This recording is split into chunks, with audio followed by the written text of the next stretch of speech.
Ladies and gentlemen, welcome back to the True Life podcast. I hope everybody is having a beautiful day. I hope the sun is shining. I hope that the birds are singing, and I hope that the wind is at your back. Got a great show for you guys today. Let me just pose this question to everybody within the sound of my voice. What happens when an aspiring actor trades the bright lights of Hollywood for the shadowy underworld of corporate espionage? Meet Robert Kerbeck, a man who has lived two extraordinary lives, one on stage and one in the high stakes world of deception. Robert's gripping memoir, Lying the American Dream from Hollywood to Wall Street, published by Penguin Random House, is a true crime thriller that takes you behind the scenes of America's most powerful corporations. In Ruse, Robert reveals how he became the world's greatest corporate spy, using social engineering or rusing to infiltrate the very heart of corporate power. Even Frank Abagnale, the legendary con artist of Catch Me If You Can, praises Robert for elevating the art of the con to new heights, while Shondaland hails Ruse as a story almost too good to be true. From mingling with Hollywood elites to working with O.J. Simpson just weeks before his infamous car chase, Robert's life is a whirlwind of ambition, deception, and reinvention. Today, we dive into the mind of the man who's lived on both sides of the American dream, from the glitz of Hollywood to the hidden world of corporate espionage. Robert Kerbeck's story will leave you questioning the thin line between truth and lies, ambition and morality. This conversation is going to be fun. Ladies and gentlemen, welcome back to the True Life Podcast. Robert, how are you today? Well, I'm doing great, especially after that lovely introduction. Thank you. My goodness. Well, the pleasure's all mine. You got a brand new book out, and you've lived an incredible life. And in that life, you've gained some really incredible life experience, man. And I want to get into it today, but I thought I'd maybe let you paint a little bit more background, a little back. How are you now? How is it kind of, maybe you could just flesh out the background a little bit more on how you got to be where you are today. Well, I think to do that, you got to go back to the beginning, right? And, Right. my hometown is Philadelphia. My great grandfather sold horse carriages before automobiles were invented. And he saw the writing on the wall, and he switched and became one of the first car dealers in Philadelphia. My grandfather took over that dealership. My father took over that dealership, and I was supposed to take over that dealership. But of course, I fell in love with acting when I was in college. And my father was very disappointed in me, especially when I moved to New York to pursue acting. And of course, actors need survival jobs. And I was a terrible waiter. I tried it. I was an even worse bartender. Eventually I needed a job. I only had one friend in New York, and he mentioned this job one day, and then he shut up right away, like he'd been told, don't talk about this, don't tell anybody about this. And I said, whoa, dude, I'm broke. I need a job. Help me out. And so he very reluctantly got me an interview. And it was with this woman that had this small corporate spying firm, which of course I didn't know at the time. And I go to her place to do an interview. She's got a doorman building, Upper East Side. I'm living in a small cave in Hell's Kitchen. And so right away, when I got to the building and I went up to the penthouse, I knew, whatever she was doing, it was lucrative. And then she opened her apartment, and it was the nicest apartment I'd ever been into. I mean, apartment doesn't even do it justice. And so I knew whatever she was doing, she was making a ton of money. And I have a very strange interview. She never asked me any questions about myself. She never tells me a thing about the job, sends me on my way. I figure I blew it. My buddy calls and he says, you got the job, but don't get too excited because no one is able to do this job. And the very next day I got sent out to Brooklyn, to the home or the apartment of this woman who was the trainer for the woman that ran the corporate spying firm. And that was when I began to learn that what we've been hired to do was infiltrate corporations and get people to tell us things that they should never in a million years tell us. Man, it's like it's so closely tied to the foundation of a Hollywood movie, man. And I could see how those two things are related. Man, at that point in time, were you just blown? Like, you're like, wait a minute, I'm going to do what? Like, what was the relationship? Like, what's going on in your mind? Were you like, oh, this is kind of like acting, or what was going on in your mind at that point in time? Great question. So when I first get to this woman's apartment, first of all, I walk into the apartment in Brooklyn, and there's a bathtub in the living room, and And then the woman, who was quite attractive, says, "Come on in, you'll work in my bedroom." And I had no idea what the job was. I Right. was single though, so I was like, well, okay, let's see Okay. where this is going to go. And so I go into her bedroom, and there are only two pieces of furniture in the room: a futon on the ground and a desk. And she says, "Sit down at the desk." And she begins to tell me what we do, and then of course I'm very confused. And so she picks up the phone and makes a phone call to a major Wall Street firm, and she puts on an Irish accent, and she concocts this whole crazy story, which seemed ludicrous to me. And yet she got the assistant of a major executive to release all of this private information to her, which then she in turn gave to the woman who ran the firm, who then sells that information to that company's rival. Wow. And when I heard her do this phone call, one of the things about corporate spying is, we all know the Russians spy on the Chinese spy on us. But what most people have no idea is that, and somebody asked me that the other day, they say, Robert, do most companies in America hire spies? I said, no, most companies don't. All companies do. All companies in America globally hire spies. Now, they're not going to tell you that. They're not going to advertise that. And of course, they do it. They hire intermediary firms because they don't want to get, in trouble. They don't want to get caught. So if Robert gets caught spying, they can say, well, we didn't hire Robert. This consulting firm hired Robert, or this executive recruiting firm hired Robert. We had no idea. But I'm here to tell you that I have, over the years, presented my, extracted data. I've personally presented it to individuals that today are the CEOs of some of the largest companies in the world. That sounds dangerous to me. It sounds like that information could be sold not only to rivals, but like corporate security fraud and lawyers and attorneys, man. Like that sounds like a pretty dicey situation to be into, man. Yeah. So after the first phone call, this attractive woman puts on an Irish accent. Are you like, whoa, this girl's pretty talented? Or like, what were you thinking? Like, I could do this, or like, I can't do this. What was going through your mind then? Well, that's a great question, because I think there was, as much as I was like, whoa, this Right. is a little questionable, there was also a part of me as the actor going, well, I could do an accent, maybe my Irish won't be as good as hers, but Right. this is Manfred calling from the office in Germany. We have the European Union regulators here. We need some information from the States. Yeah. I'm like, I could do some accents. And so there was part of it that was challenging as a young actor. And by the way, when we started doing this job, we were getting $8 an hour, right? $8 an hour, which is hilarious because for your listeners out there, I took that $8 an hour job, and by the end was making $2 million a year as a corporate spy. Do you remember your first gig? My first spying gig? Yeah. This is insane. We were hired to infiltrate defense companies and get people that were handling top secret weapons programs and get information about those firms, those programs, who was in charge of them, what they did. Now, what's insane was we were getting that information to sell to their rivals, which was another American defense contracting firm, right? Right. But if I'd been hired to do that and get that information for Russia or China, let's say, I could have gone to jail for the rest of my life.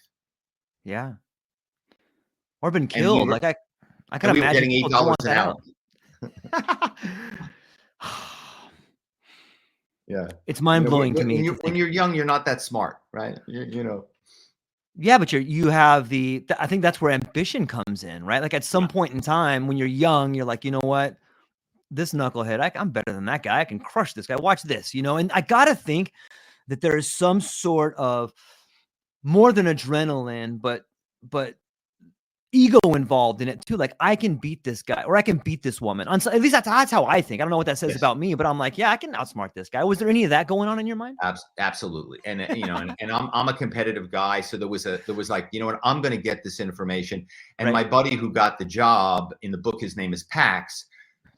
Pax had gotten the job like 2 months ahead of me, and so we were very competitive with each other. And I would develop what we would call a ruse or a ploy, which is just how are we going to get this information? And I would develop one, and he would hear me on the phone, let's say, doing this ploy to get this information, and then he would copy it, and then I would hear him doing something, and I would steal his thing, and and so we were constantly like trying to one up each other to see who could get the most information.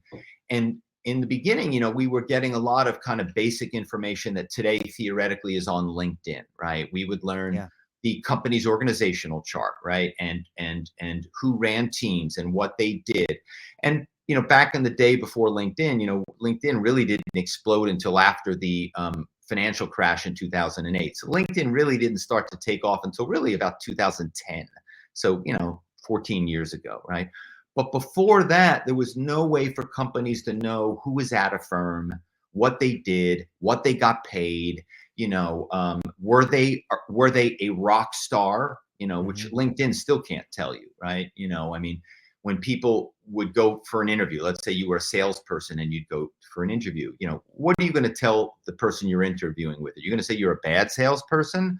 No, you're going to say you're the best salesperson. You're one of the top salespeople at this firm. And what we learned is we could get the production numbers of sales teams at any company in the world. So we could tell you who's number one, who's number two, who's number three, with the actual statistics, with their revenue, with their sales numbers.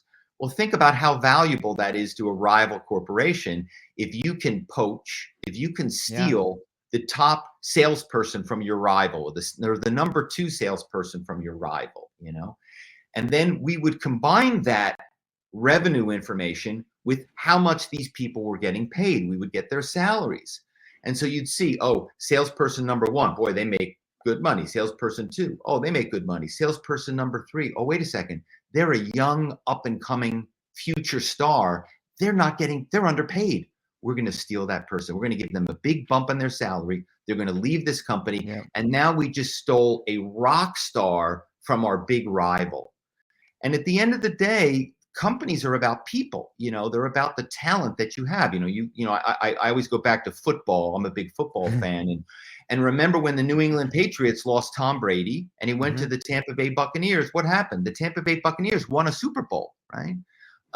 Because they stole Tom Brady. He's a free agent, so it's a little different. But that's the same thing in corporate America, and that was one of the things in the early days. Pre-LinkedIn, that was kind of a lot of the information we were getting was who are the top people, so our clients could steal them. Man, it blows my mind. What does that say, in your opinion, about corporations and the American dream? I know it's kind of a big question, but like, am I romanticizing the idea that like your grandfather sold these horse and carriages, they moved up to this next level, and like, am I just romanticizing the history, thinking that like maybe we used to be a place that cared about our people and we were working together, even though competing to try to become the best as shared goals and shared sacrifice, where now it just seems so cutthroat? Am I just romanticizing a past that was never there? Yes. I knew it.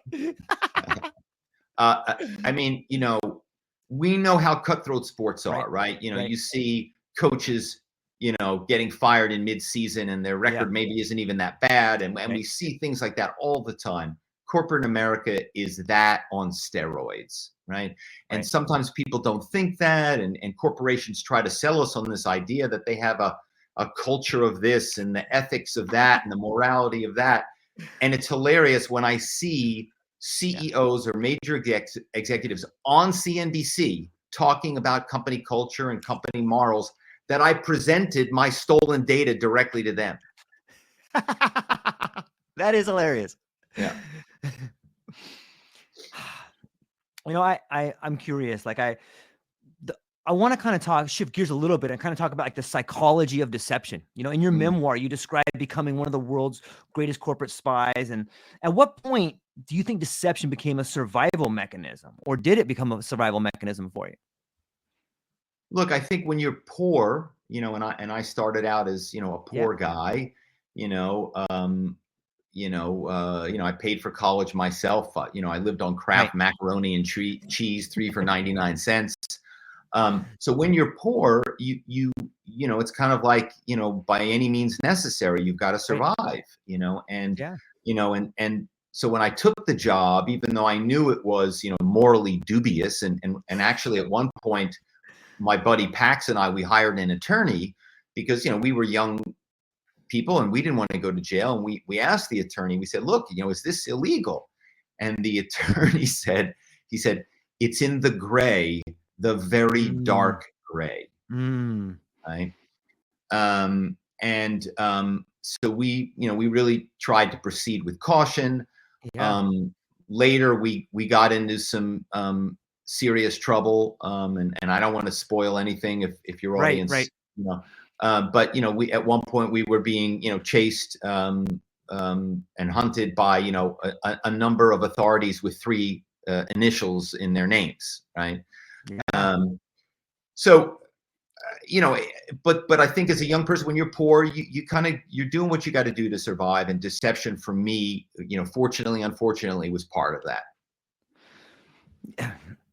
It's interesting that the word deception has a lot of negative connotations to it, but you could easily change out the word deception with, you know, persuasion or Yeah. manipulation on some level, and I'm curious, like how let's talk about dual identities for a little bit. Like in the world of acting, which you've spent a lot of time doing acting and meeting with people, you have to become the character. If you're Daniel Day-Lewis, you walk around in that character for like a month or something like that. The same must be true if you're going to ruse somebody at a company. Like I'm sure you got to do lots of research. You have to figure out the person you're talking to on some level. Okay, is this person, do they have a profile? Can you walk us through that? Like how do you prepare to be in that position? Do you do research? Do you check out the people? What's that look like?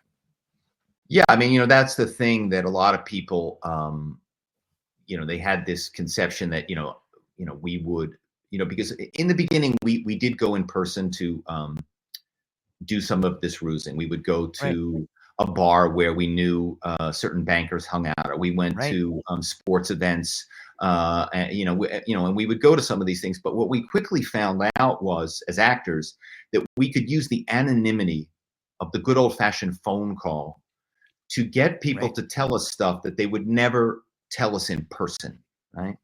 And of course, we would impersonate um, real people at companies, and we would impersonate executives at companies, Ah, right? So I would see someone on CNBC, and he'd go, "Yeah, this is Bill Jones, and I'm the senior vice president of," and I would hear that voice, and I'd go, "Well, I could do that voice," right? And then I would call someone up and go, "Hey, it's da da da," and right. then the person on the other end of the phone, and of course, a lot of times I would target the person on the other end of the phone, so I knew that they would be levels below the person I was pretending to be, Right. but that they would recognize the name, but they very unlikely ever had any direct contact with this person, so that they would go, "Whoa, I've got this major executive on the phone. Wow, I want to get in good with the executive, so I'm going to be a team player because that's what we're taught in corporate America, and I'm Right. going to help them out as much as possible." And so now I've got this person on the phone who believes I'm this executive. They want to curry favor. So they're going to help me and they're going to give me information. And even more, they're going to give me whatever I want to know. So obviously, they have access to their internal directory, they have access to their internet. They can tell me anything I want to know. If it's corporate information for my clients, or if I'm a hacker, they're going to tell me the Yeah. architecture of their systems and how their systems are set up, which is going to make it easier for me. Or if I'm selling that information to a hacking organization, it's going to make it easier for that firm to get penetrated. Now, I never was getting information for hacking purposes. Right. But it's the same exact thing. And we'll segue a little bit Yeah. into a very interesting topic, which is ransomware attacks, right? Perfect. Which are proliferating and costing companies millions and millions and millions of dollars, which they don't even publicize or announce because Yep. it's so embarrassing for their reputation, right? About a year ago, there was a major hack of MGM in Las Vegas. The elevators didn't work, right? People couldn't get into their hotel rooms because MGM had been told to pay a ransom. They said, no, we won't pay the ransom. And the hackers shut down a casino in Las Vegas. Ooh. And that hack started with a social engineering or ruse phone call. Just like I described, you get someone on the phone, you pretend to be an executive, and you get them to give you information, help you reset a password, explain, and so most of the hacks, just like corporate spying, start with a social engineering phone call. It's amazing to me. Like on some level, we see these large corporations and they build themselves as these impenetrable forces. We've been around for 200 years, but on some level, they're so vulnerable. It kind of speaks to the human condition on some level. Yeah, I mean, I tell people all the time, 45 minutes. Give me 45 minutes. I can find out pretty much anything I want to know about your company. It's interesting that you bring up ransomware. Like it's so prolific. Like it happens all the time. And so many of these outages that you see, we're just down for a little bit. You can probably bet there was a hack that happened right there. And absolutely. And and it's scary too. There was a hospital was recently hacked, and the hospital was shut down, and the doctors and nurses are going back to writing things on paper.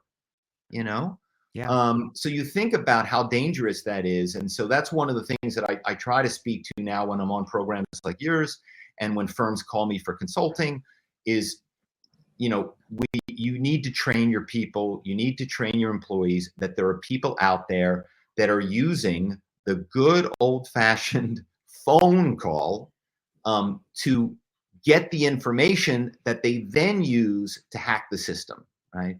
And so if you're not training your employees, if you're not preparing them for these kind of situations, then it's not surprising then when companies get hacked and when companies get ransomware attacks and when companies' operations get shut down by hackers. And so I really now, I kind of went from, in the old days, I was on the offense. Now I'm on the defense, right? Now I'm trying to help firms, help corporations, especially to prevent that kind of activity. I'm glad you're doing that. It's fascinating to think about the way how big corporations are now too. It's almost like an unfair advantage for like a multinational corporation that's so huge. Like the right hand has no idea what the left hand's even doing, right? Yep. And we utilize that to our advantage. So, for example, I did the German accent earlier, right? So I would be like, y'all, this is Manfred in the Frankfurt office, right? And I'd be calling someone in Dublin, or I'd be calling someone in Tokyo, or I'd be calling someone in Chicago, right? And so they would look me up and they would go, oh yeah, Manfred runs legal for Germany, or he runs compliance for Europe. Oh, boy, it's a little odd he's asking me for what he's asking me, but he's the head of compliance for Europe. There's got to be a legitimate reason. And he's very funny. That accent is making me laugh. And he's on the same team. And so they tell you these things, even though there's a warning sign flashing somewhere in their head, right? And that's what you talked about persuasion. Yes. And one of the things is when you're a spy, when you're a hacker in these situations, is you are always introducing the element of the ticking clock, right? So I need this information, now. I have to have it now. We have an emergency. We're meeting with the regulators in Brussels, and boy, we're going to get in trouble. Boy, we didn't comply with this thing they asked us to comply with. Now they're asking us for all this extra stuff. Boy, I am overwhelmed. Don't worry, Manfred, I'll help you out. What do you need? And so all of a sudden, this person on the other end of the phone feels like they're really helping out a fellow executive that's in trouble, that's under the gun, right? And so you're always introducing, I'm a high-level executive. That's one thing. And then you introduce the ticking clock, right? That there's some sort of time emergency. And so those two things, the power of being a high-level executive and the emergency, you put them together and you can get somebody that is willing to do a lot of things for you. Yeah, and you had mentioned the superior role in finding someone at a lower level. There's a great book by Dale Carnegie called Mm. Games People Play. I think it's by Dale Carnegie. And he talks about games people play. And if you think about it, we're all playing games. I'm the boss, you're the employee. I'm the doctor, you're the student. Or I'm the teacher, you're the student. And if a fun exercise that everybody can do within the sound of my voice is just change when you find yourself in a conversation, you start asking the questions. You know what? I'll ask the questions here, and you can change who's responsible. You can change your tone. I'm curious, like, what are some other techniques? It seems like you've brushed on sense of humor. Sense of humor Mm. seems to be a great technique in order to change the pace of the conversation or gain trust on some level. At what point did you ever use sense of humor as a tool or a mechanism to extract information? And how do you go about doing that? Yeah, I mean, there was always, a joke. I mean, I think one of the first ones was, somebody would say to you, how are you doing today? And I would always go, pretty good if I didn't have to work for a living, Of course, gain right? trust. Beautiful. Yes.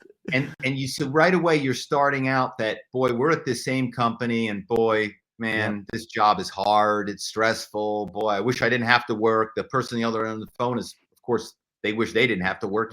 Right. Right. And so right away, you're just cracking a joke. I would always know if I was calling Cleveland, I would know if the Cleveland Browns had won Right. the day before, if there was some major accident on the whatever, again, that would be the research you would always do. Right. That's why I said 45 minutes to find out whatever I wanted. Part of that 45 minutes would be research, right? Where I would be figuring out who I wanted to call, where I wanted to say, who I wanted to say I was, where I was going to be located. And then once I figured out kind of those things, I would study the person I was calling, where they were located, what was going on in that area, what was going on with that company that day. Was their stock price up? Was their stock price Right. down? Did the CEO just get arrested for drunk driving? Anything that I could use so that I would be so informed that the person on the other end of the phone would go, they're not even thinking that this person is rusing me or possibly could be somebody they're not, because they know too much information about the company. Yeah. Right. But like you said, these companies are so huge. There's so much information, even back in the day, that was public. You can read press releases right on their website. You can read their annual report right on their website. You can learn so much so that you really sound like you are an executive with the company. Yeah. And I'm curious to get your thoughts on it. It seems to me like I worked at a Fortune 500 company, and it seems to me the general consensus is there's an us versus them. And if you get someone on the phone, or even someone that's an employee, maybe even lower middle management, they probably aren't talked to very nice by the C-suite executives. They're probably looked down upon as like, these people are just numbers over here. It doesn't even really matter. We're making decisions up here. You get that person on that phone, that person's more than willing to share some information with you on that level. Do you find that to be accurate? Absolutely. And that's what we would utilize, is that exact Yep. thing. So, I'm now senior vice president or an executive vice president, and I'm calling someone that doesn't have any title, Right. or is the manager, right? They're levels below. And now they get this executive on the phone. And I would always say, I would be your best friend or your worst enemy. Right. So in the beginning, I'm cracking jokes. I'm your best friend. I'm a major executive, but I'm a really nice guy. Help me out. And then if somebody would start giving me a hard time and they'd start questioning me, and maybe they were unsure and they got nervous, then I would start to try to put pressure on them, Right. utilizing, again, the power of persuasion that, look, this is going to be good for you to help me because I'm a major executive and you're not, you know. And some people wouldn't crack, some people wouldn't, and that Nice. was part of the job, and then we had this really fascinating thing where when somebody was not going to give us the information, because this job was hard, not everybody would give you Right. the information, we would have this thing where this term we would use where we had to put that person to bed. We had to put that person to sleep. And what that meant was, we've now got somebody that doesn't believe that we are who we say we are. And even more, oftentimes, those people were sort of up in arms, like, okay, you're pretending, I don't Right. believe this is not true. And you could hear that they were about to sound the alarm bell. They were going to send out emails, they were going to go to corporate security, they were going to go to their boss, and they were going to spread the word that someone was calling for this Right. specific piece of information, right? So my job now is to get them to not sound the alarm. How do you do that? So what I would do is they'd say, I don't believe a word you're saying. Blah, blah, blah, blah, blah. I said, look, do you want me to send you an email that spells out everything I'm doing exactly? Yes, I want you to send me an email. Okay, I will send you an email. I will have it to you within an hour. It will have everything on it. It's going to come from a corporate email address. Yes, it's going to come from my corporate email address. Just I got one more fire I got to put out, but I'll get you that email within an hour, and it'll have everything in it, and you can calm down and know this is completely legitimate. And then the person would kind of go, oh, okay, well, yeah, I want that email. I want that, and I'm sorry. I don't mean to be giving you such a hard time, but, just send me an email. Everything will be fine. Don't worry. I'll send you that email, have it to you within an hour. Worst case, I'll have it to you by the end of the day. By the end of the day, worst case. Okay, well, look, thanks. Look, again, I'm sorry. I don't mean to give you such a hard time. No, it's fine. You're doing the right thing. You're doing the right thing. And by the way, just saw something, and I got another fire I got to put out. That email, if I don't get it to you by the end of the day, it'll be in your inbox first thing in the morning. First thing in the morning you'll have. Oh, okay, there's no rush, but Now what have I done? I bought myself the entire rest of the day to get this information, because obviously that email is never going to that person. They're never going to get an email, right? Right. But what I've done is they're thinking, oh, he's going to send me an email. This is a legitimate request. He's a busy executive, but I'm going to get it, and I'm going to know this was legit, right? And now I can move on to other people without this person telling anybody else in the corporation, right? And now I've got to get this information today. Does it become like addicting on some level? I heard a great quote once that said, what you do sometimes, you do all the time. And if you get really good at extracting information from people, it seems like you would use all these techniques in like your personal life. Did you find that happening? Yeah. And I talk about that in the book too, because it is very addicting. Right. And you realize that you could find out anything you want about your neighbors. You could find out anything you want about anyone. Right. And so I very early on recognized that was problematic, right? That was problematic. Yeah. That if you're rusing your friends, and if you're rusing your family, and you're rusing your loved ones, that's not a road you want to go down. And so I really drew a line that the rusing was going to be for the job. And in my personal life, I had to really not utilize, that skill set, because it's just too dangerous. Yeah, it's interesting. In some ways, you realize what you're capable of, and that can be scary. Yes. Yeah.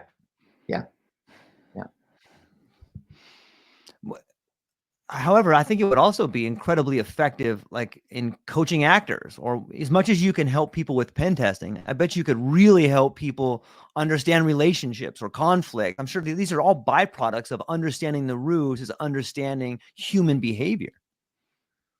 Right. Well, you're reading people, right? You're reading people. And in the case of the ruse phone call, I could hear in your voice when you answered the phone and you responded to me, whether I was going to get information out of you or not. I could hear it. And a lot of times, if I heard in your voice that you were going to be tough, I wouldn't even give you my ruse, because it would be wasted, and then potentially you would sound the alarm. So I would very quickly get out of a call, wrong number, or, oh, I got another call, I got to call it, let me call you back. And I would, basically abort, because I could read that person's vocal inflections, that they were not going to be a good source, right? And then other times I could hear right away, this person's going to tell me anything that I want to know. And I'm here to tell you, for your audience, I'd say 9 out of 10 people, and that includes you, listener, you're not the one, 9 out of 10 of you would give me anything that I want to know if I called you. It sounds to me to be a developed skill to be able to hear emotion in someone's voice. On some level, we know when we pair someone's linguistic abilities with their face, with their eyes, with their gestures, like we can kind of tell what their emotions is. But it does seem like a pretty incredible skill to listen to what someone says and understand where they are emotionally at the point in time you're talking to them. Like that seems like a pretty valuable skill. I think so. I mean, we've been blessed with 2 ears and one mouth. Right. So I always think that, because I am a talker, but I really focus and force myself to listen at least as much as I speak, and ideally twice as much as I speak. Because you really want to make sure that in relationships, in friendships, in work relationships, that you're listening more than you're talking. Because people, first of all, people like to talk. People like to be heard. So if you're somebody that can listen to someone, right away, you're going to get a friend, Right. because now you're listening to someone, Right. and we all want to be heard, right? And so in the situation of the ruse phone call, if I'm listening to you and we do a little tangent about the sports team that lost the other day and we bemoan that team and I listen to you vent, well, after I've listened to you vent about the sports team that lost or listen to you vent about the difficulties in your job that day, which I would do all the time, now you're my friend because I've listened to you and you feel heard. So now when I make a request to you, what are you going to do? You're going to help me. Right. Yeah, I think it speaks to the role of empathy and persuasion. Like empathy is an incredible tool which I wish more people had, but it is sort of this skeleton key which unlocks trust in a way. Yeah, and you made a good point earlier when you talked about, beleaguered middle management, lower Yeah. management people, right? That they're Yeah. working really hard. They're often doing 2 or 3 jobs. They're not respected. They're talked down to. And so you get somebody that calls them that is, in my case, pretending to be an executive who is interested in them, who Yeah. is, being empathetic with them. They just love that. They just love that. And so then they are willing to tell you anything. And that was the thing that was surprising to me and also quite sad Yeah. was how miserable most of these people are in their jobs, and how lonely. I had one woman say to me, I was calling her for information for many, many, many years. And we developed a sort of a friendship. And she's one of the main characters in the book. Her name is Zoe. And we developed this friendship. And at one point, she said to me, she said, "You're my favorite person at the firm." Now, we had never, ever met. We'd never, ever met. But she said I was her favorite person. Now, think about how sad that is, that her favorite person at the firm isn't really with the firm, right? Yeah. Isn't really who she thinks it is. It's all a ruse, but yet she's so lonely. The corporation is obviously not a great place to work. People are not being nice to her, at least. And her favorite person is a telephone buddy that she's never met. Yeah. That's heartbreaking. She might as well have said, I hate everybody here and my job. Yeah. Yeah. And I think that's common. I mean, Yeah, of course. your listeners will have to respond to you however they respond to you, and because I'd be interested to hear, from people about, on a scale of 1 to 10, 1 being miserable, 10 being happy, where do you sit at your corporation, at your job? Like, are you a 1? Are you a 10? I'd be very interested to hear where people are with that in America today. Yeah, it's a great question. We'll put it to the listeners and we'll definitely get some feedback maybe a little bit later. There's an interesting book, another book called John Ronson wrote a book called The Psychopath Test. And in that book, he talks about the way in which leadership, especially at the high corporate level, self-select for psychopathy on some level. Like, do you have empathy? No, perfect. We're going to elevate you here. Are you willing to get rid of all like these 150 people? Yeah, no problem. Like, have you, in your personal opinion, or I don't know what you get into with the book, but I think you deal with some high level executives. Is there any truth to that particular claim in your opinion? Well, I mean, absolutely. I mean, the like I said, the fact that individuals that I presented, stolen data to extract, Right. I call it extracted data. The fact that Right. I presented that to individuals that are then on CNBC talking about what a great corporate culture they have and da da da. And you just Right. realize the duplicity of these corporations, of these executives, and that they're willing to do anything and everything to promote the company's stock price Yep. so that they're getting a bigger bonus, a higher salary, or just not getting fired because, these people have big jobs. These people are making, in many cases, forget about millions of dollars a year, tens of millions, if not hundreds of millions of dollars a year. The C-level executives at publicly Yep. traded companies, the amount of money they make with their salary, their bonus, and then the stocks is incomprehensible. We've touched on the topic of identity a little bit, and isn't it interesting that people believe they are what they do? Like on some level, that seems like such a negative thing to me. And I guess it doesn't have to be, but if you believe that you are the thing that you do, and we get so wrapped up in titles, I am this, therefore everyone should see me as this. Maybe you could speak to the idea of identity and titles in the workplace. Well, you look, the title, fortunately or unfortunately, is such a big deal at a company because the first thing people will say in the business world is, I'm Bill Jones, Vice President of Tax, Yeah. or I'm Bill Jones, Senior Vice President of Tax, right? People are introducing themselves, when you're at an event or you're Yeah. meeting people, it's not just their name. It's not just I'm Bill or I'm Bill Jones. It's I'm Bill Jones and then their title and maybe even the company they work for. So Right. you right away know, oh, he's important, Mm-hmm. as opposed to I'm just Bill, right? And and you see that a lot in corporate America is everybody, is introducing themselves. And if somebody does introduce themselves and they don't say a title, then they're probably one of those beleaguered lower management, middle management folks that are, doing 2 or 3 jobs and, not getting the credit for it, not getting the title for it, not getting the compensation for it. Right.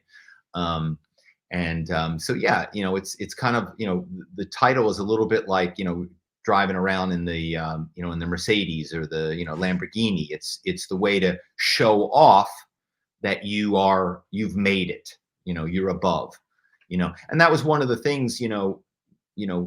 We haven't really talked a lot about the morality of what I did. Yeah. Because I was always conflicted by it. And I'm not justifying it, but the way I rationalized it, especially as a young guy, was, well, I need a job. I'm poor. I need a job. That was one. And the other thing was, Right. well, I'm just getting secrets from one company and giving them to another company. And then that results in people getting better jobs because they get stolen away. And, Right. all that stuff to rationalize it. But there was a third part of it, which was, I had a little bit of a resentment Mm-hmm. of these major executives making so much money. And so it was kind of, in these corporations making so much money. And so, there was a little bit of that too, because I paid my way through Yeah. the University of Pennsylvania, which is a very expensive and elite school.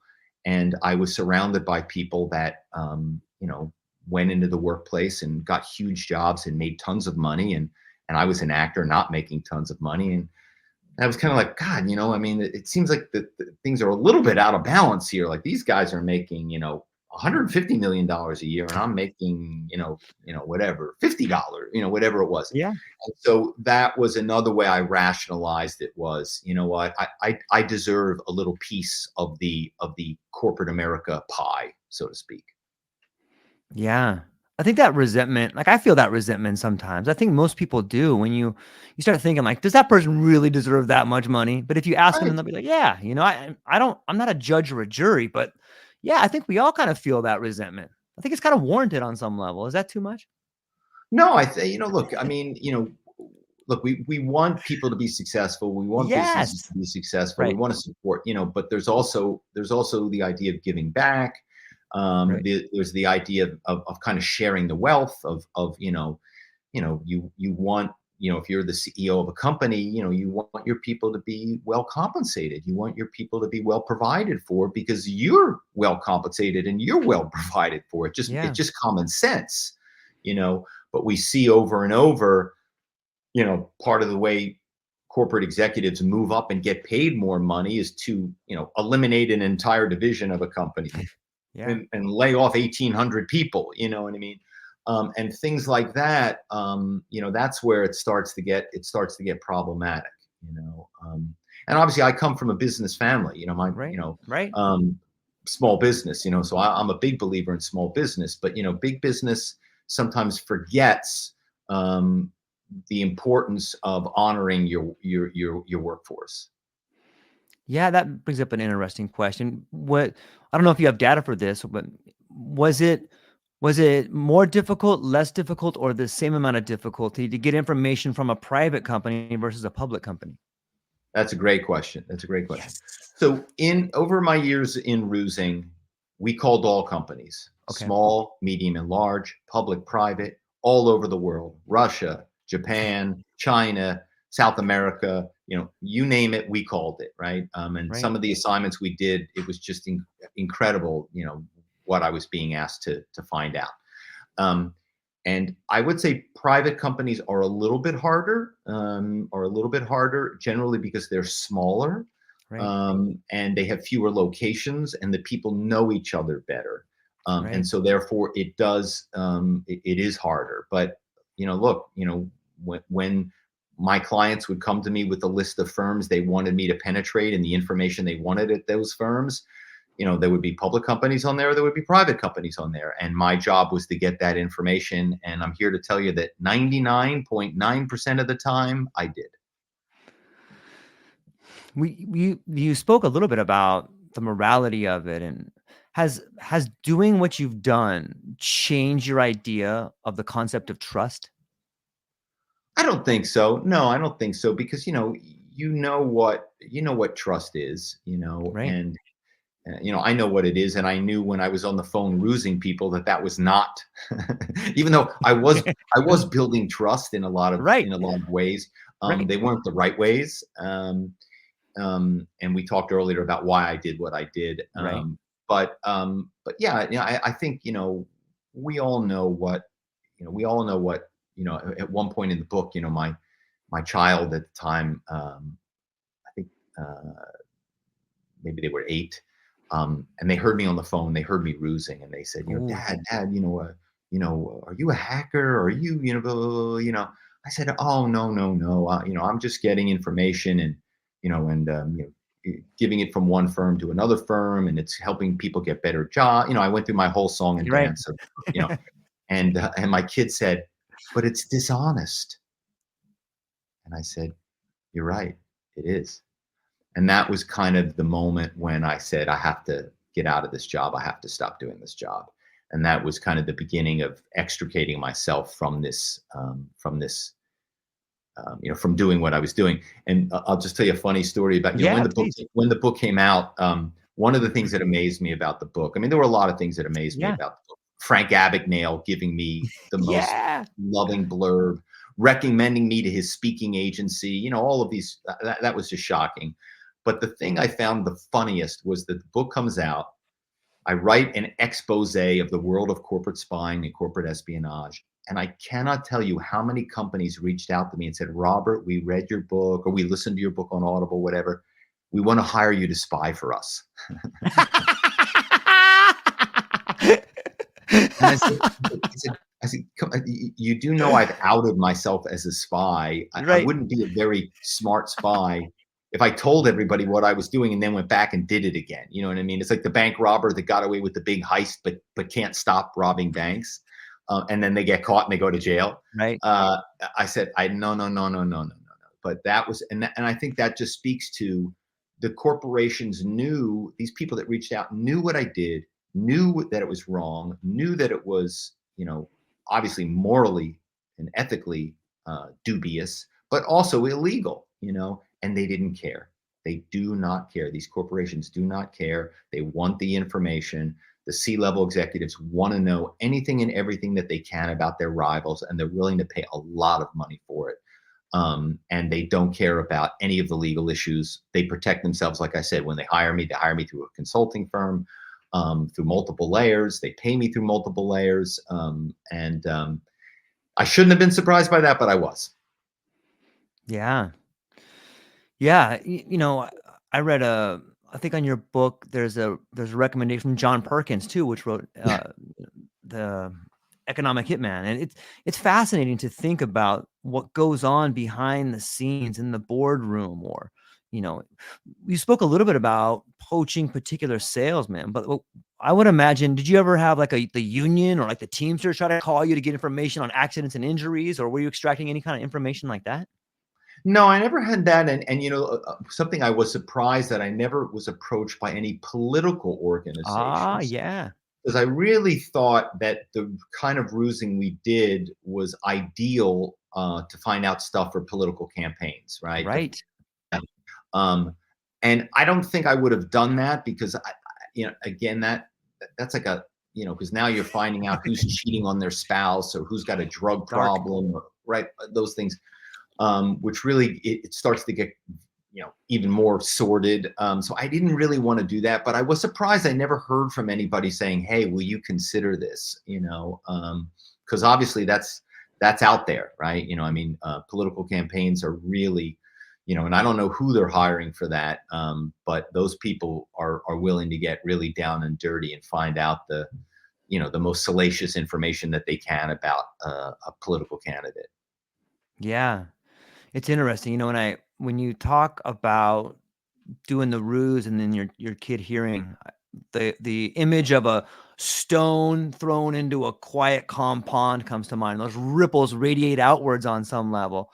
Was it Yeah. difficult to sort of, find your way back into like, okay, I'm done doing this stuff now, not, to get the call back to a different kind of life? Like, how did you manage that? I didn't. I had a like, I didn't. I had like I won't say I had an emotional breakdown, but I definitely had a period of depression where, not that I was depressed not to do this job anymore, but it was just like, okay, well, what am I doing now? And Right. at one point, I wrote one day I was sitting there and this voice kind of came to me and I wrote a suicide note. Now it wasn't Whoa. me. Yeah, yeah. But it wasn't me writing the suicide note. Mm. It was this voice of this character that came through to me, and all of a sudden, around this character, I wrote a book.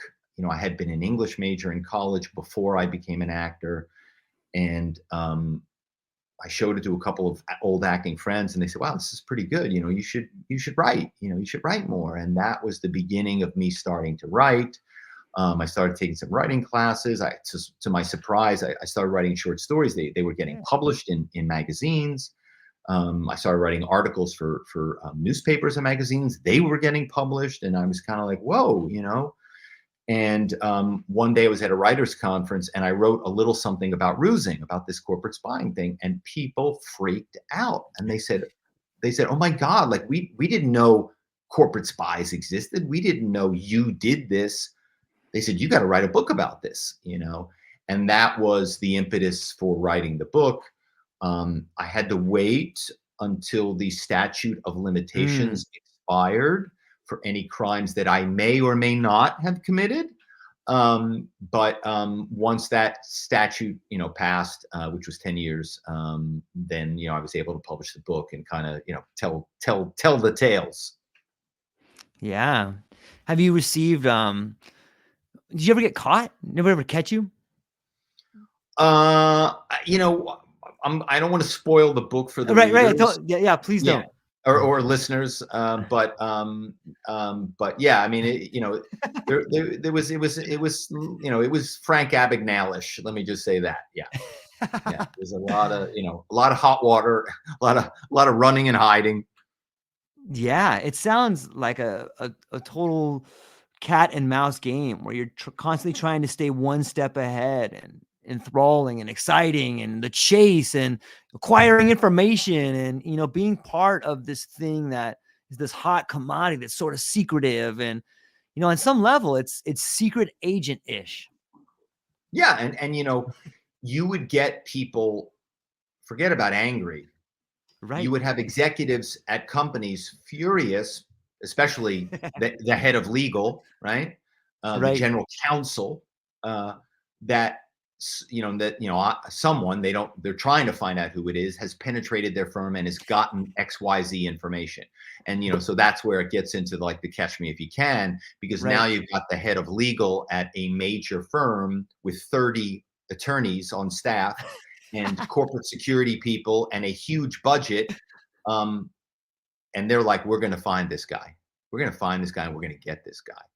And I'm not going to say anything more about it. Right. Don't. I like that. That to me is so salacious and seductive in a way. It's like, you guys spend $20 million on security, and I just talked to your receptionist and got everything. What now? Exactly. It's so awesome. Exactly. I mean, Exactly. in a executive type of awesome. I don't know. It's awesome to me to think that every individual is so powerful, and this idea of human connection may be longing in so many people, that if we just reach out and connect with people, we can really get the ideas out there and have a better life. And it also speaks to the sadness out there, man, of people living unfulfilled lives on some level. Man, what a roller coaster. Yeah, I mean, it was a roller coaster, and I'm glad I'm kind of off of it. Yeah, of course. But it's been fun reliving it. Not only writing the book, but then doing shows like this where people, everybody finds a different part of the book interesting, because the book's kind of like two books. It's a Hollywood tell-all, which we didn't really get into, because I was working with Al Pacino and Paul Newman and George Clooney and O.J. Simpson and all of these, major people. There's kind of a Forrest Gump quality. I'm like with O.J., right before the murders, I'm getting hit on by Kevin Spacey, like all of these crazy stories. While I'm a corporate spy, making all this money, being hunted, so, and then of course trying to have a personal life. So it's kind of two books, and it kind of goes back and forth between Hollywood, Wall Street.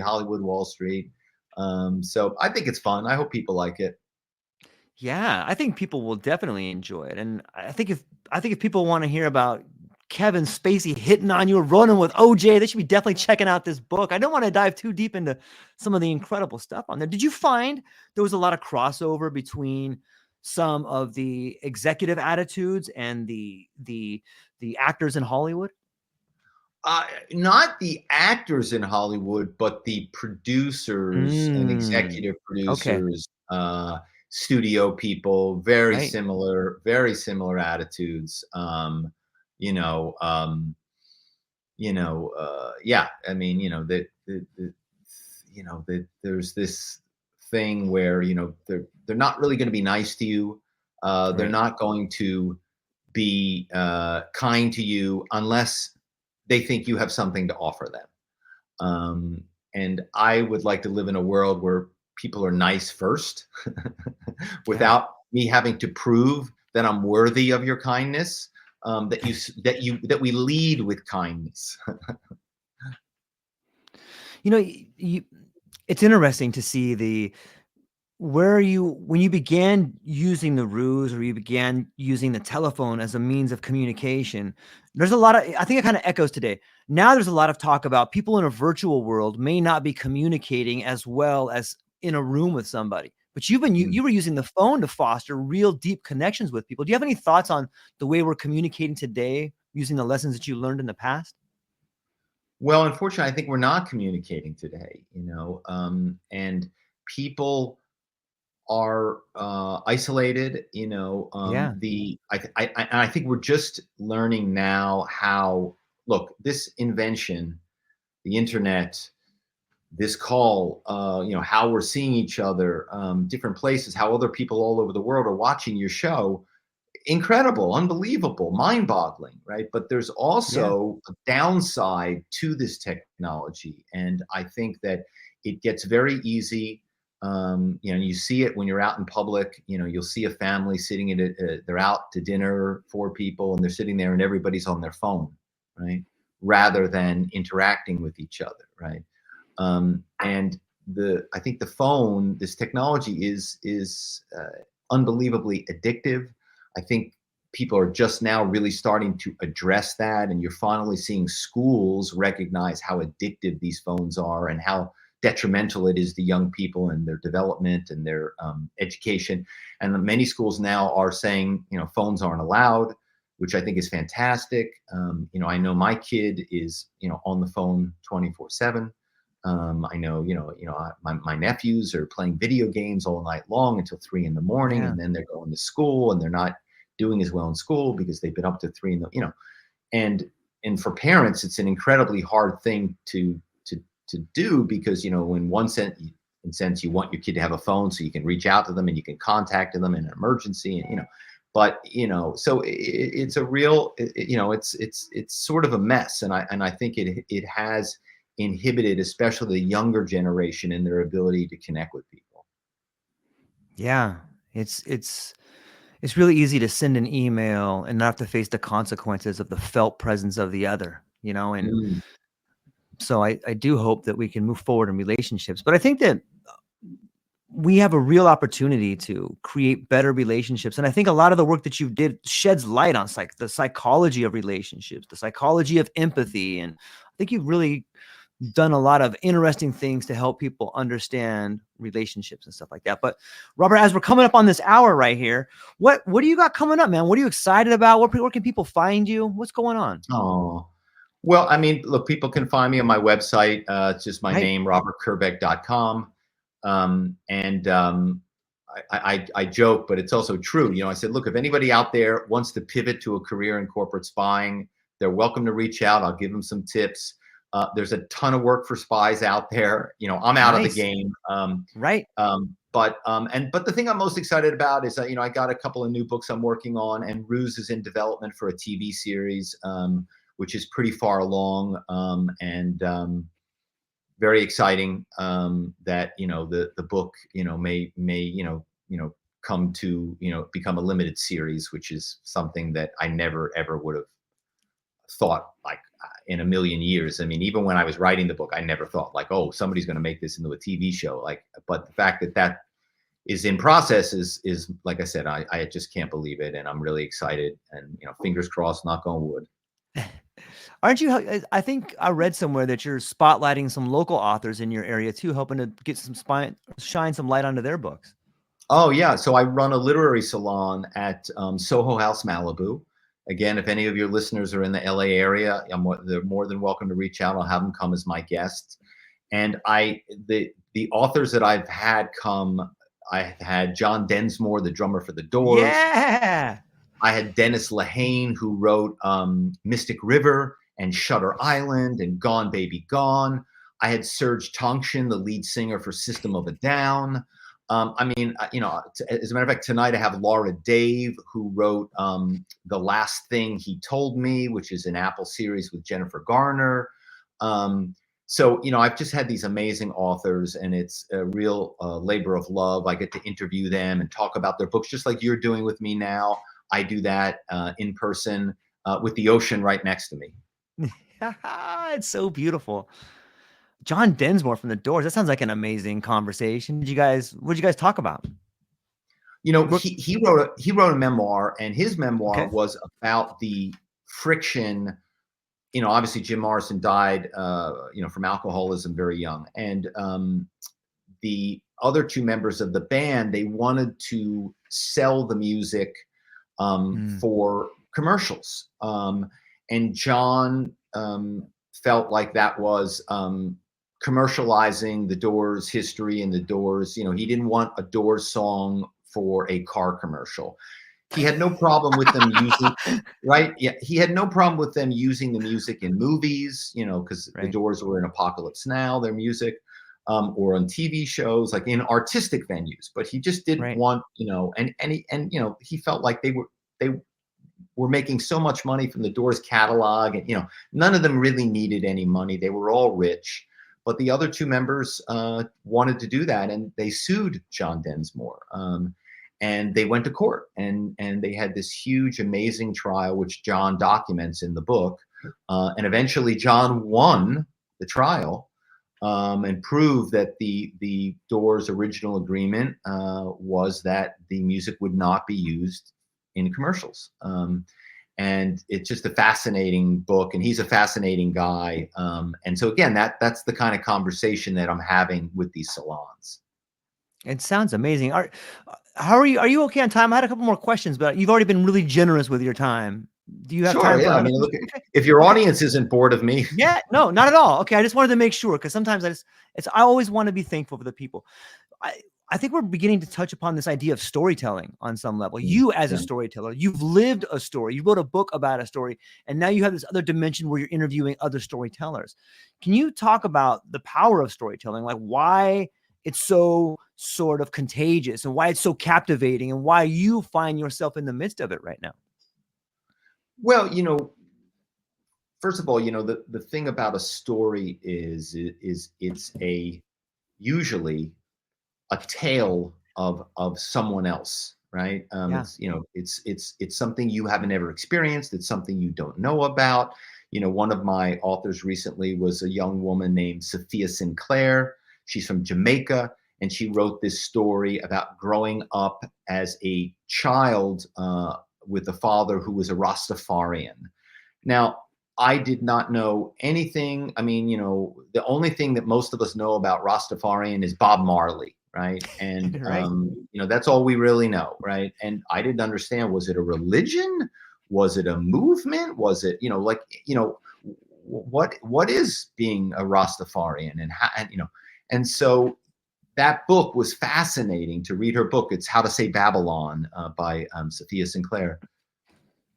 And just the opportunity to learn, like, so much about that. And the same thing with John Densmore, to learn so much about this interplay between the band members for all of these years, and the struggles and the issue of, artistic integrity and compromise and commercialism. And, so, you get these fascinating authors telling these fascinating stories, because they're, and even if it's those were obviously nonfiction, but even if it's a fiction book, because tonight I have Laura Dave, who wrote The Last Thing He Told Me, and this is fiction, and it's a thriller and suspense and twists and turns. But there's still things in there that you want to know, like, how did you come up with that? Like, how did you figure that out, and how did you decide to tell the story that way, and how did you pull it off?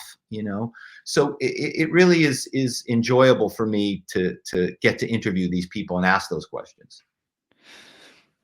It's almost like a different dimension. It seems like when you get to be part of a story, you know what it is? It almost seems like a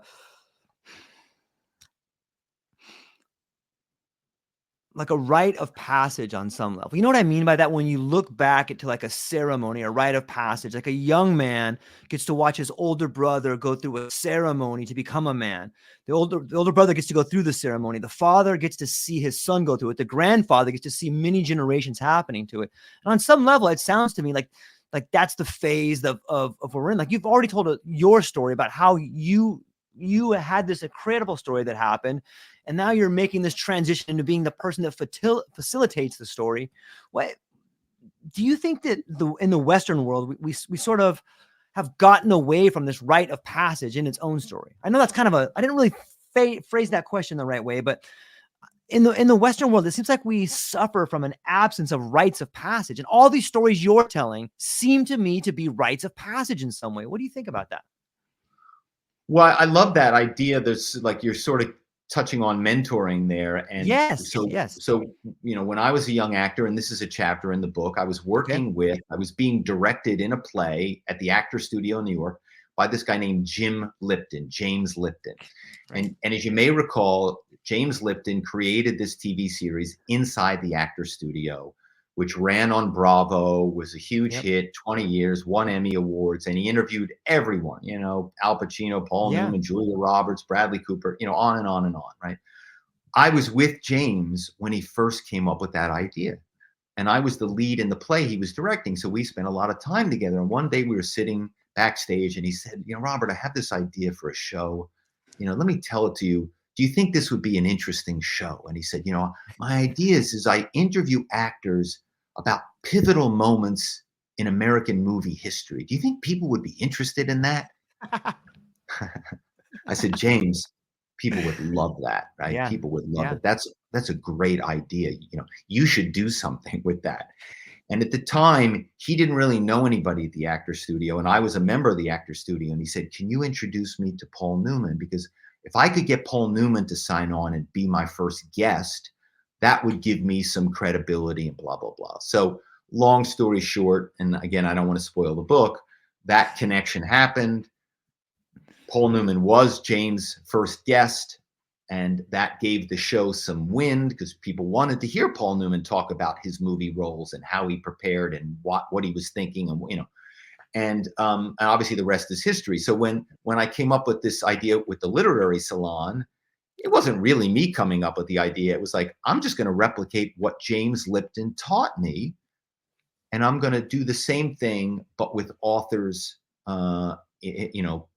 at Soho House, Malibu by the ocean. I'm going to do the same thing. I'm going to ask the same questions, like, how did you come up with this idea for the book? Or what were you thinking, John Densmore, when your bandmates, when you got the packet, the giant document from the lawyers that your bandmates were suing you? Like, what was your first thought in that moment? So those are the kind of things that, people are like, that's fascinating. The two of the members of the Doors are suing the other member of the Doors, and they sued him for like $30 million. Like he was going to go bankrupt if he lost that suit, and he fought it all the way for years, and he won. So to be able to have conversations like that, it's just, What's your, it sounds to me there's like an Ariadne thread that runs through so many of the stories we're talking about. And it's this one of relationships. It's this one of overcoming adversity. Like, what are some of the stories that really call to you? Is it the hero's journey, or is it this, call to beat corruption? Or what about you personally? What are the stories that call to you? Again, I think what I love to read and watch are books and programs that are showing me something that I haven't seen before. Whether it's like I said, with Sophia Sinclair, it was Right. Jamaica and this Rastafarian culture, which was fascinating. Right. And then of course, like with John Densmore, going inside this lawsuit about the band, and then it went all the way back to the beginning in the history, things like that. You're just like, this is just incredible, to read this, and the same thing with television and films. I want to see a world, that I haven't seen before, or individuals that I haven't seen before, or, so, that's what I look for, is something that is fresh, because that's always exciting when so, I mean, that's nothing against, your good old, I don't know, conventional rom-com, or, I'm not putting those other things down. It's just, in general, those things don't appeal to me. Do you find that getting to read other people's stories, like you read their book, that the world you make up in your own mind usually exceeds the world that you see in the media? You know what I mean? Like sometimes they'll make a movie based on a book, and you watch the movie, like, that's a good movie, but I sort of like the vision I had in my head more. Yeah, well, look, almost anything that you see on television has a sort of hyper realism. Mm-hmm. So it's not realistic. There's like an extra 10% added or 20% added, because the powers that be don't think you're going to sit through if it's just kind of realistic. So the idea of like a realistic TV show or a realistic movie, it doesn't really exist that much anymore. Everything, it's like, remember the movie Spinal Tap? My amp goes to 11. So all the TV shows and the movies are turned up to 11. Right. Yeah, it's interesting to think about the mental picture that we paint for ourselves when we read the work of someone else, and if perhaps that skill is atrophied because of so much that has gone out there. What do you think? It is atrophied in some level because maybe there's less people reading? I do think that. I mean, one of the things that's happened with this boom in high quality television, which Mm-hmm. I enjoy as much as anybody else. Yeah. Well, I think one of the things is a lot of writers have gone into writing for TV, and in the past they would have been writing books, and they're not writing books now. So that is a little bit of a shame, because I don't know, I mean, at the end of the day, TV shows kind of come and go, and there are some TV shows we remember for 50 years, but they're very few. But books kind of stick around, because when you buy a Yeah. book, generally, you buy a book and you keep it and you put it on your mantle or you put it in your bookshelf, and so it seems to me that books have a little bit of a longer life than kind of a movie or a TV show, but that might just be me. Yeah. No, it makes sense. Do you have any books that like you keep on your bookshelf that you sort of return to from time to time? Like sometimes I have over there, if I'm looking at mine, I have like I got the Carl Jung book and a couple books that people had sent me, but I find myself always going back to some Terrence McKenna books or just some obscure authors sometimes that really inspire me. Who are some books or some authors that you return to be inspired? Well, I mean, I go back to like, Cormac McCarthy, No Country for Old Men, The Road. I mean, those are books you can go back to and be freaked out by them over and Yeah. over because they're so good, they're so intense. So, that's one that I really like. But in general, because I have this literary salon and I'm getting sent books Yeah. all the time, I'm constantly reading new books. So, unfortunately, I don't have as much time to go back and read old books because I've got a giant stack of new books, which I love reading. Do you see, because people are sending you new books and you're talking to all these fascinating, cool people, do you see any trends or things that you see possibly as trends as our culture moving forward? Well, there are a lot of memoirs. There are a lot of people writing memoirs, and there are a lot of memoirs written by pretty darn famous people that nobody reads. And I'm going to have to wrap it up soon because I think Sure. my wife's got some construction people coming to the house, which I did not know Got it. about. But I'll tell you a funny story. So I'm at Soho Okay. House Malibu. Soho House Malibu, there's celebrities running around, and I'm about to do my salon upstairs. And so people are coming up to me and they're saying hi. And this guy sees me and he sees I'm kind of the center of attention because I'm hosting the salon. And he comes over and he's like, Who are you? Who the hell are you? Because I'm really nobody. But he looks very familiar. And he's like, Who are you? Like, I don't know you, but you should know me. And I'm looking at him and he looks so familiar and his voice is so familiar. And all of a sudden I realize it's Steve Gutenberg. You remember Steve Gutenberg? Like he was an actor, Three Men and a Baby. Yeah. And he was kind of like a big, Yep. a police Yeah. academy, Yep. I think, right? He was kind of a big Yeah. star at one point. And he introduces himself and I introduce myself and then he goes, I've got a memoir.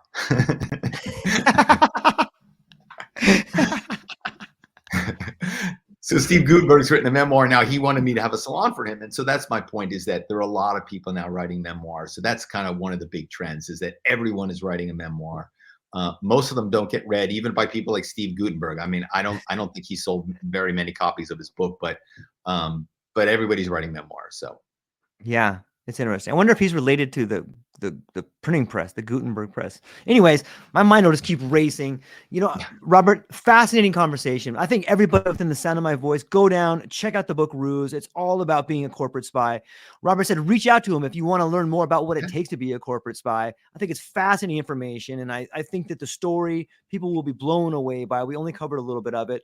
It's out now. You can buy it on Amazon. It's on Audible. The book is called Ruse. Go down, check it out.